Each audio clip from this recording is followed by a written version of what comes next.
All right, so this should be a pretty quick one. I'm going to go over Exodus chapter 15. This is the second book of the Bible, Exodus, and it's chapter 15. We're going to cover verses 1 through 27. So this starts off right where we left off after the Red Sea parts. The Israelites are able to walk across on dry land with walls of water on either side, and they're able to pass across. And then the army of the Egyptians that are following them don't quite make it. So they are following them. They come out into this dry path that's created. And as they're there, the God begins to mess with them. So like their wheels are getting stuck and they're not able to make it across. And what happens is while they are in the middle of this space that's opened, God begins to close it on them, but allow the Israelites to pass through. So it says not one of them is spared. So after this, the Israelites have passed. They realize that the Egyptian army was drowned. They realize they are in fact free. This is not, I'm free to go worship 3 days and, a 3 days journey into the wilderness, but they are for real free. So they celebrate. There is a period of worship that happens. So chapter 15 starts off with Moses' song, and it's the first 19 verses is a song where he really calls out how great God is, how wonderful how wonderful he is, how much of a warrior he is, how he fought on their behalf, how he delivered them, and how he did not answer the Pharaoh's cries and how he responded to the cries of his people. It talked about how, this army was decimated by God and that the other countries that are surrounding, he names a few of them, Moab, Canaan, like the place where they're headed and the people they're headed to go do battle with are going to hear about how great their God is in fighting their enemies, where they don't even have to fight. God's going to do it all for them. So he spends a good amount of time just kind of laying out the success of God in this battle in worship to God for delivering the people in the way that he had. And then verses 20 and 21, Miriam, his sister. Miriam is Moses' sister. Same Miriam we saw before when he was a baby in a basket and she was looking out for him. They are reunited and his sister is with him.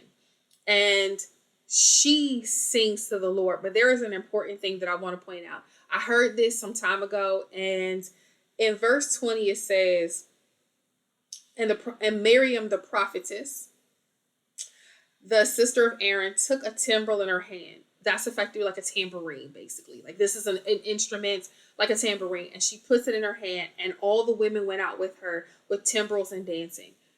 They have instruments. These slaves who didn't have time to let their bread rise, these slaves that God said, sleep with your clothes and your shoes on because y'all gonna run, where they had borrowed the wealth of the Egyptians when they were coming out of, they came out so fast they didn't have time for their bread to rise. They had time for leftovers. They didn't have time to cure meats so that they could have food for the journey. They didn't have any time for that, but they gathered their instruments. Like they knew there was going to be a worship moment. They knew that there was going to be a time of praise. And so I want to remind everybody, there are, 27 verses in this chapter, and 21 of them are praise and worship to God. Like that's a whole great big portion that just suggests how big worship is, how absolutely necessary praise is. And so I want to make sure that we are always aware that sometimes half the battle is your praise. So jumping back into verse 22. And in verse 22, the people have traveled some ways out. They have moved on from being at that kind of seaside space. And so they're moving further in as they're moving in the direction of the promised land. And so they go into the wilderness about 3 days and they find that they have no water. So they continue to travel and they come to this place called Mara. And Mara is called that because the water in that area is bitter. I don't know what's in the water. I don't know why. High vitamin or high copper or something. I don't know. But it is, the water there is bitter. So after all this time where they didn't have water, where they are in need of a thing, they get to this place. They see water that they desperately need, and it's undrinkable. And so the people start to get sad. They start to they confidence in God is dropping immediately. They just finished singing praises. 3 days ago, they was having a whole praise party. And now they're like, well, what we gonna drink? We out here in the wilderness, we're gonna die. What are we doing? They're back to this panicky, oh my God, we're gonna die. We don't have what we need. For as much as slavery was slavery for them, as difficult as it was, their needs were met. And so it was a very hard job, but their needs were met. So now they're like, well, who's going to meet our needs? Who's going to do this? And they're panicking. And so in verse 25, Moses calls on the Lord. Like, he talks to God and was like, hey, these people need something to drink. We out here in the wilderness. I know you can do it. You know you can do it, but they need to see you do it. And so God shows him a tree that you put in the water. When you put it in the water, following God's instructions, help to clean this water and make the water sweet so they're now able to drink it. And so after this time where they put the tree in the water, and now they have water that's sweet, God makes a promise to them. And he says in verse 26, if you diligently means consistently, means intentionally, means you're going to do it even when you mess up. You're going to go back at it and do it some more. Like, it's not going to be, see what I can do. Not do your best, but do it. If you diligently listen to the voice of God, follow it. Hearken means like listen, not just hear it, but like listen and follow the instructions. And do what's right. Not do it your way. Not, okay, I heard you, God, but what if? To do what's right in his sight. And give your ear to his commandments. Listen to the rules that he's giving you. Follow them. Follow through with them. And keep all the statutes that he gives you. Like, God is going to tell you to do something, do it. He's going to give you ways to live. Live according to those ways.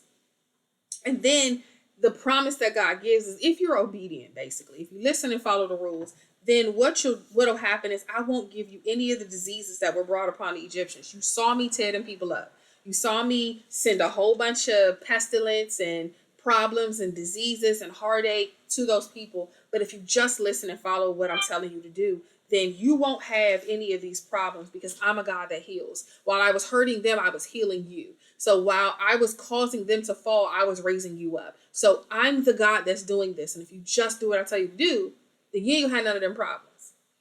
And so they go there and they are able to dig wells. And when they dig wells, they have their needs are met in that space. So quick recap.